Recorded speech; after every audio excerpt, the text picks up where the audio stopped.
Let's move on now. We got a little cross-country to report. We haven't heard from them in a while, but these guys are doing pretty well. We always have some top runners every year.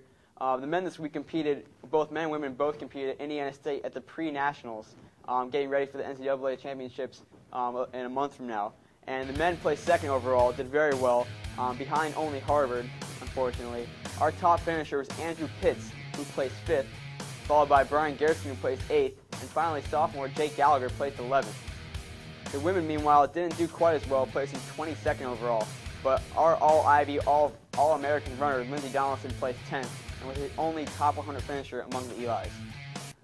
Both country cross-country teams will be back in action this week, in October 27th, a week from Saturday, when they compete in the Ivy League championships. Moving on now, we got to take a look at this field hockey team. Last week, of course, the field hockey team was looking great. We beat Dartmouth, played a strong game against UNC. This weekend, we traveled into Boston to take on our rivals Harvard and also BU. We played some great field hockey, but the outcome maybe not quite what we expected. Take a look at this film. Yale struggled in the first half, being outshot 13-2, but Easy Liz Freelander comes up big, making 9 saves in the opening half. The Elis get their chance now, but Harvard's Shaban Connolly there for the save. Last seconds of the half, and down 2-0, Heather Rico drops it to senior defender Emily Palalonis. But she hits it home, and just her second career goal makes it 2-1 at halftime. Second half, the Elis looking tied, but the Crimson netminder was solid all day. Now fast forward to the 58th minute of play, and it's Kat Lindroff with the cross to Harriet Thayer. The 5-3 Thayer gets nothing but the goal, and we got ourselves a tie game in Cambridge. Later in the half, and it's Kat on the offensive again, but this time her cross to the middle is broken up. Yale had a couple more chances, but in the second OT, we're outshot 5-0 as they go on to lose a heartbreaker 3-2. Yale showed a lot of heart in this one, rallying to keep it close despite being outshot 27-9 and giving up 12 penalty corners.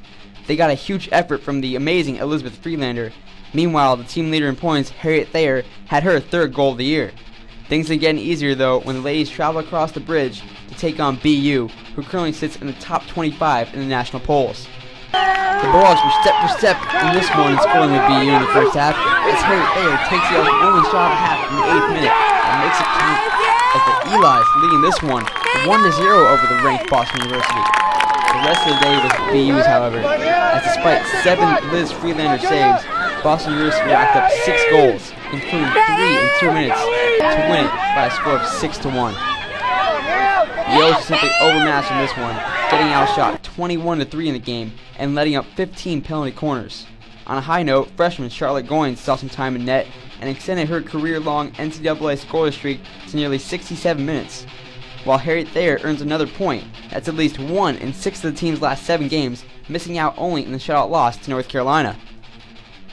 So the field hockey team, a tough weekend. Of course, we still have Charlotte Goins' amazing scoreless streak going in the net back there. But they'll look to regain some confidence this weekend when they play against Penn tomorrow at home, followed by a home game against Quinnipiac next Wednesday.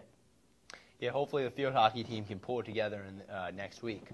Moving to men's tennis, the men's tennis team cruised to victory against Army last Sunday, October 15th. The male Bulldogs won 9-0, led by Michael Caldwell, who played 1 singles and won in straight sets 6-2, 6-4. Neil? It's good to see the tennis team was mostly freshmen and sophomores competing in that match, and it's clear we have a great youth movement on this team going. We're now moving back into the water from the tennis courts. We had a great weekend with our sailing program, as always, because we Yaleys are some good sailors out here. The co-ed team finished first at the Navy Fall Intersectional. The A boat was led by Zach Brown and Grace Beckton, while the C boat was led by freshman newcomer Thomas Barrows and Matt Berry, who last week actually qualified for the national single-handed tournament. The women also dominated, winning their host tournament, the Yale Women's Intersectional. The A boat was led by Captain Emily Hill, along with Hannah Oakland, while the B boat was led by Kendra Emheiser and sophomore Jane Mackey. Both teams are back in action this weekend. The co-ed team will be competing for the Sherman Hoyt Trophy, while the women's team will look to continue their success this season when they compete in the Stu Nelson Trophy.